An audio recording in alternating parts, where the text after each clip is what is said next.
In order to operate the karaoke machine, you're going to want to use the television set and the sound system from that television set using the LG remote for that television set. Simply use the power button to power on the TV, navigate to the YouTube app inside of the TV home screen, and select your favorite karaoke track. You'll find typically all of your favorite tracks as long as you do a search for the name of the song followed by the word karaoke, and you'll see a number of different selections.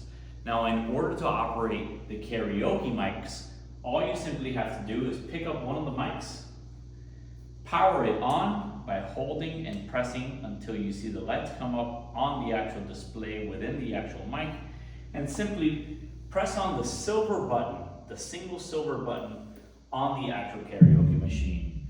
You'll see that it lights up Bluetooth mode. and lets you know that it is connected, and now you are ready to start karaoke.